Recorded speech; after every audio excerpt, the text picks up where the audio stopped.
Hey everyone, and welcome back to the channel. So we are officially a day away from the big update for Season 10 of Apex Legends Emergence. So what I have here today are the patch notes that have been fully released. I'm going to put a link down in the description down below so you guys can check them all out. So from before, we only had a little bit of the patch notes, but now we got the full-fledged patch notes. Now I've read through them just briefly already. Now the biggest thing is everything just goes into more detail. Now here they also have the live stream of everything that they discuss with the devs specifically, so definitely should check that out as well. Now let's talk about Seer. We've already talked about his abilities and everything, and I'm going to timestamp all of this from the sections for you guys as well. But with his micro drones, that's going to be where he gets his abilities, and we have the gameplay trailer here. His passive is a visualization around his crosshair, where when he ADS, you can see where a clue of the enemy's location when he's ADS, even while not holding a weapon. His tactical is he summons micro drones to emit focused delayed blasts that goes through walls, revealing enemies and their health bars, plus interrupting their actions. Now, I know everyone's concerned if this is overpowered. From what I've seen in the trailer, we have to really dive deep and look into this more, because keep in mind, it looks like it's in a cone, which means it's going to take some precision to really hit. Now it's just a matter of where it hits and how effective it's going to be. That's going to be really the big question. Because you still have Revenant, who has a silence but hasn't necessarily overtaken everything, just as an example. Now his ultimate ability creates a sphere of micro drones that reveals footsteps. So very much like Bloodhound, where they will scan, but the difference is you see constant footsteps here.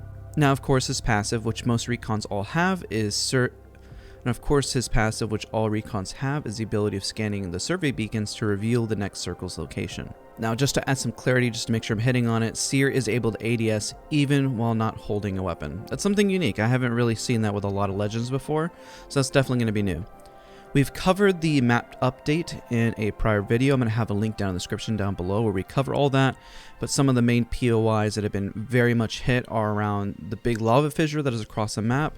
Around the north side of the map is going to be the most focus, especially around Refinery, as well as the south side of the map where Sorting Factory has been pretty much replaced. So there is a lot of map changes. I cover them all in full detail in a different video. I have that link down in the description down below.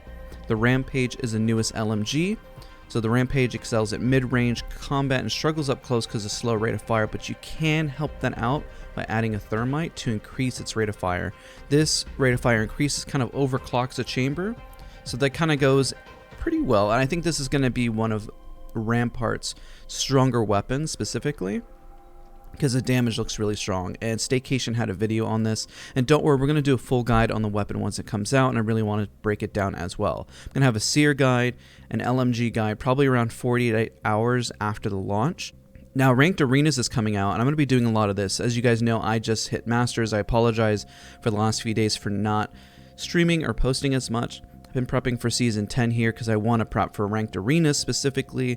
I want to put a lot of work in, and I've been putting a lot of time into these guides and a lot of thoughts and really making sure that you guys are up to par once this comes out. And even though Seer, especially in Ranked, is going to be, I don't know if he's going to be as effective as we all think. There's a lot to unpack there, and there's a lot of details I can't wait to share with you guys from what I've been working on specifically. To help you guys out. It's gonna be exciting. I'm really excited. Day one, we're gonna be in it. We're gonna be doing a whole lot. I might even do a late night stream as we work on the guide and also for the LMG guide. So stay tuned here. Don't forget to leave a like, comment, and subscribe because we got a lot to unpack. Now, they're adding a new badge for win streak. Win streaks are pretty. They had these before, and it's nice to see them come back. I didn't know that they're gonna bring these back. That's awesome. Adding a hold-on response for enemy pings. That's actually pretty big, especially when teammates are lagging or slow behind. That's actually a pretty good one. They added a sound effect for the gold revive, because before they added a visual effect, but I don't think people were really seeing it still. So now they're going to see a sound effect paired with it. That's a nice quality of life change. It's not really... I guess it's a buff. Let's remove the word quality of life. That's a nerf to the gold backpack, because then we see that we could see it happen. I mean, it's very frustrating when you just run up on somebody. You don't see the graphic around it. It's really hard to see. So the sound effect is very helpful, knowing the difference.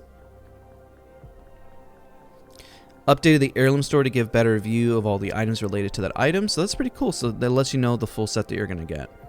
They updated the open pack button, highlighting the button shown to complete breakdown. That's actually a nice change. Now, legend meta. So we got some of these notes from before, but these are just higher detailed specifics on each of the legends. Enemies caught inside the Ring of Fire from Fuse's Motherlode ultimates are now revealed to Fuse's team. The Knuckle Cluster tactical explosion duration increased by 100%. Double the time. That's crazy. That's going to last a long time. And his grenade passive can be turned on or off normally, which is also helpful because sometimes you just want to chuck grenades normally. They did put a note that they're still identifying ways to continue to buff him and help him. I still think he might need a little bit more love. I think he's going to be really strong for arenas though, especially the power of grenades. Now Horizon, they reduce the slowdown by the initial black hole pull, so that's a nerf. But they did buff her gravitational lift, which is her tactical, finding a happy medium between where she's at now and where she was before. Her tactical is by far the strongest asset Horizon has, so Horizon should be happy about this. I'm happy about this. Revenant had a nerf. There's now a visual and audio cue when Death Tone and Protection is about to end. This can help so you can kite and so you know how long you need to hold the door or hold an angle until you need to push the Revenant and make a play. They added a brief slow after being recalled to Totem. This is big because most individuals would just kind of rush right in, and sometimes you can heal while you're mid-air while pushing in, so giving the brief slow list, I'm kind of curious how long that slow is, and that's just going to be more details that we have to kind of unpack together. Now Caustic, damage starts at 5, increased by 1 every other tick indefinitely. The cooldown on tactical has been reduced 25 seconds to 20 seconds. So there is a overall buff. This is a pretty big buff. And the ultimate cooldown is reduced 3.5 minutes to 3 minutes, reduced duration from 20. So there is a nerf there. So identify there is a buff from the ticks, and the cooldown tactical has been reduced, but they did reduce the duration of his ultimate, like how long it lasts in terms of gas. So that's interesting. That's interesting to see. They are trying to give him overall a buff, but as we can tell, they're just trying to balance him out. So his denial effect from the ultimate has been slowed, but everything else has been overall buffed. It looks like the cooldown on the tactical, I'm just making sure we understand that. The cooldown on tactical has been reduced 25 seconds to 20. Okay, I mean, overall, it's going to make him a lot more strong. He's going to have his denial effects, just not as much on his ultimate, which is where I think some of the frustration can definitely lie. So we know about the supply drop rotation. The supply drop rotation is that we see the Prowler returning back and we're adding 2 weapons into it.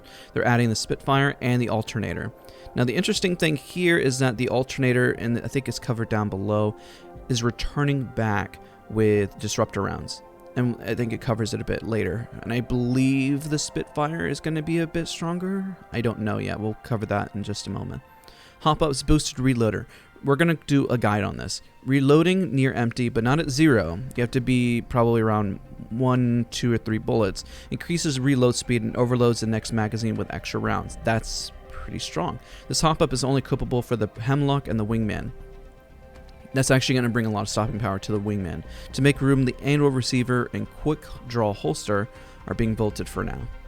A fully kitted rotation. They added the Peacekeeper, Rampage, RE45, and Charge Rifle, Remove, Wingman, Bow Check Bow. Oh, okay, these are the gold weapons. So the gold weapons are going to be PK, Rampage, RE45, Flatline, and Charge Rifle, removing the Wingman, Bow Check, R99, Hemlock, and Sentinel from the gold weapon rotation. So wow, we're gonna have a gold Rampage, and the gold Charge Rifle. It's also something to worry about. Magazine size, reload speed increase associated with magazine have been moved to the equivalent stock rarity tier. Okay.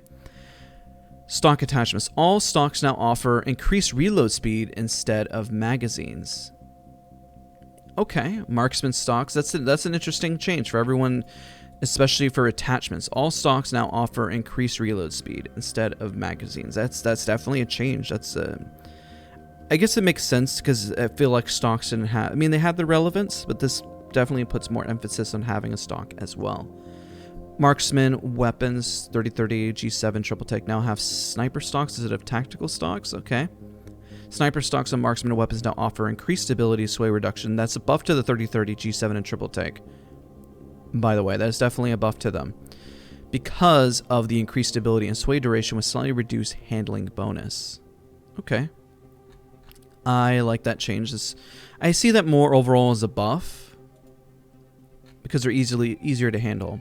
Now the L-Star has quite a bit of changes. Now it takes energy mags. Mags on the L-Star work differently from other weapons because of unique with ammo, instead of allowed L-Star to shoot more before it overheats. So that's good. The magazine is more on the overheating side. Now it takes barrels to reduce recoil. The L-Star didn't have a crazy recoil before, so this is only going to make it easier. And the visual FX scaled by roughly half, so it's going to be even easier to see. First person to hit impact effect intensity reduced. So this is the only nerf I see here is on the visual effect of hits impact, but also the hip fire spread is increased. So this is a buff and a nerf. So there's kind of a bit of a quality life change to balance it out. So maybe it's not going to be, because keep in mind in ranked, it's in arena, this gun was already overpowered and really strong for arenas, especially when you're going in the 1v1s. Where this gun struggles, why I feel like is not utilized in battle royales, is specifically because it's not your go-to because of the range distance, but I think that's where the recoil reduction may kick in. Light machine guns reduce the headshot multiplier of all LMGs from 2 to 1.75. This makes them less effective at range. Increase the limb shot multiplier. So this is a buff and a nerf. The headshots have been nerfed to a little bit and increase the limb shot multiplier. This is a little bit of a weird change for me. I would always want to go more towards headshots being more viable than increasing limb shots, but I guess we'll take what we can get, you know? Pistols. Reduce handling time from all pistols by 10%. Raise holster zoom in time. The removal of the quick draw pistols took a bit of a hit, so this makes sense. They essentially are giving them almost a nice buff. Now the prowler time between bursts from 0.2 to 2.4, or 0.24, excuse me. So they just nerfed it just a little bit. Without its trusty sign, select fire. Oh, so this is a buff. Now this is a buff, because they removed the select fire hop up. Don't sleep on it, it's still a beast. Okay, I could see why they did that, because they definitely gave it that change, and it definitely separates it out from what they're trying to do is change out the hemlock. They're trying to give it a little bit of variety. It's still really strong, so that's good to see. There we go. The damage from the hits from the Spitfire has been buffed. The spread back Season 8 pre-nerf values, and also the mag size increased. So this is going to be an absolute monster. It was scary before. It's going to be scary again. Now the disruptor rounds, just a reminder, what they do is they hit shields harder. This increased shield damage by 40%. Disruptor rounds can only be found on the supply drop, which is good. I mean, it's going to be really strong when you get hit by that thing, though. The reload speed from stocks is increased, so that's helpful, putting a gold mag and also reloading that faster. But they did nerf the EVA 8 significantly by reducing the bolt fire rate scaling for each rarity tier. Base fire rate remains unchanged. Okay. So a slight nerf. Significantly reduced bolt for each rarity tier. Base. Okay, so it is a nerf. It is. It just had to let that sink in for a little bit. I mean, okay, we'll see how it plays out. The EVA is still pretty strong, though. Now, these are the weapon updates. The Prowler is a base 450. The Rampage is a base 500. These are arena adjustments. So they did nerf the L-Star price cost, so it's a little bit more expensive. The 30-30 repeater is now cheaper, so that's above to the 30-30. The Bowcheck bow is cheaper. The charge rifle is also cheaper. I don't know about the charge rifle cost, but I do see at least they have a bit of a nerf in between here of its cost for later. It's a nerf.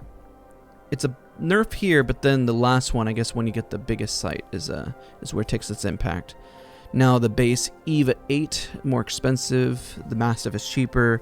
The Peacekeeper is way cheaper. And the knuckle clusters are a little bit more expensive. It makes sense because of its buff. Now the arena abilities adjustments has been reduced to 1 by Horizon, so that is a nerf. Also, as well as Mirage's Psych Out. Starting charge is reduced from 3 to 2, so that is a nerf.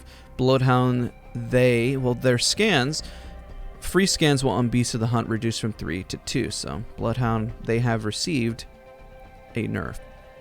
So there's just quality of life fixes. These are the buffs. Excuse me. These are the bugs that have been fixed. Bloodhound fixed an issue where Bloodhound's tactical failed to highlight enemy.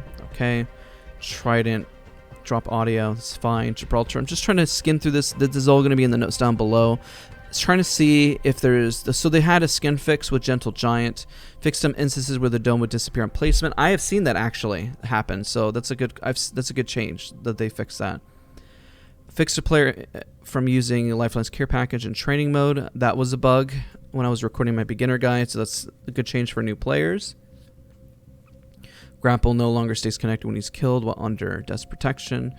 Okay, I think one of them that I was really focused on was Watson. There we go. This is big, guys. This is big, especially if you're playing Watson.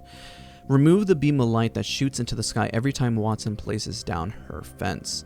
This was a massive issue with Watson. It's just almost screamed, just like putting up a little flare into the air in a way, but I'm glad that they looked into this and that is being fixed coming in here. They fixed a choppy preview video, okay.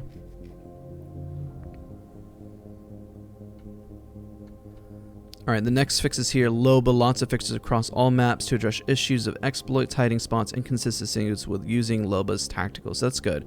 UI fix the ammo count and Loba's black market should now be displayed correctly. I still don't know, maybe I'll go back into Arena. I know we were all having issues with Loba's ultimate and it breaking. I don't know if it's still breaking. Maybe it got fixed already and it's just not here in the patch notes. So I'll have to try that tomorrow and if I can replicate the bug. If not, I'm going to make a video on it and showcase if maybe I'm doing something specifically that's causing the bug. Let me know in the comments if you're running into this issue as well. And there's quite a few bug fixes. I'm trying to figure out the one that is most relevant here. Nonetheless, it's all going to be in the description down below. Thank you guys all so much for watching. I know this is definitely a longer video. There's a lot of notes here. There's definitely a lot of notes here, but I appreciate all of you guys for being a part. Be sure to stay subscribed here to the channel. We have lots to unpack for this week. Season 10 is going to be an absolute monster. It's going to be an absolute beast. I'm excited to produce a lot of content for you guys. This is going to be a whole lot of fun. So thank you guys so much for watching. We'll see you guys all in the next video.